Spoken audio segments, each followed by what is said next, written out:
Hello students, this is Roy Abraham going to teach you chapter number 2 for grade 7, A Gift of Chappals. Before we start the chapter, let's see some words and the meanings. First one, scrawny, thin. Second, mewing, a sound made by a cat. Third, protested, objected. Fourth, descended from, comes from. Fifth, scurried, move fast with short quick steps. Sixth, brashly, smartly. Seventh, blisters, bubbles on skin from burns. Eighth, elms, beg. 9. Tuft, a bunch of something. 10. Feeble, lacking physical strength. Mridu is a young girl living with her grandmother Tapi and grandfather Tata in Chennai. Mridu goes along with Tapi to her aunt Rukmani's place one afternoon. There she meets her cousin Lalli, Ravi and Meena. Everyone at Rukmani's house was glad to see Mridu. There was a thick bitter berry bush in their backyard. Ravi took her beside that. There was a small kitten inside a torn football. A small creature was busy drinking milk that was kept inside a half shell of a coconut. Meena informed Mridu that they have found the kitten outside their house in the morning of that day, but they must keep it as a secret, otherwise the grandmother will leave their house immediately. Ravi was upset that they were being taught to be kind towards animals, but when he was trying to do so, elders were screaming at them, calling the kitten a dirty creature. His grandmother was suspicious while he was taking out milk for the kitten from kitchen. He had to drink more than half of the milk to make her believe that it was for him. He also told Mridu that they have named the kitten as Mahendran. Mridu loved the name because it sounded real, unlike those cute ones you keep for the kittens. Ravi further added that its complete name was Mahendra Verma Pallava Punnai and MP Punnai in short.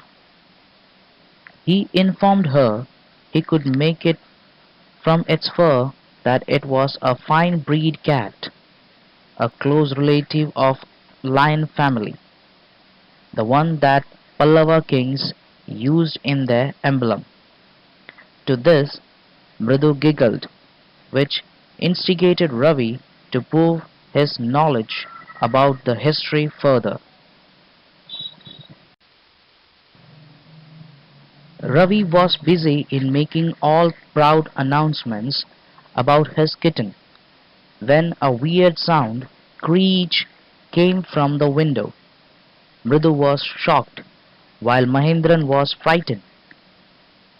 Mahendran jumped with a fear on a tray or a red chilies kept under the sun for drying. With the creaking noise continuing on the background, Mridu enquired what it was. Ravi informed her that it was Lalli learning to play the violin.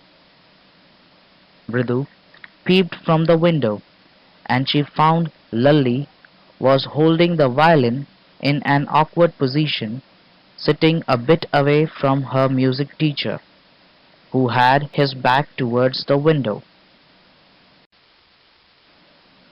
The teacher was bald, with a fringe of oiled black hair falling around his ears.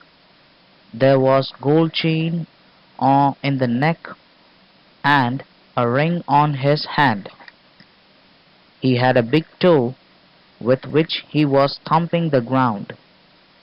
He was playing the notes perfectly on the violin while Lully was struggling hard. His tracks were filled with melody while Lully continued missing the notes. Children were having fun peeping from the window when Rukmani called Ravi to send the beggar away. She was fed up with the beggar coming to their place for a week now, and wanted him to find another house. The beggar had made himself comfortable at the garden.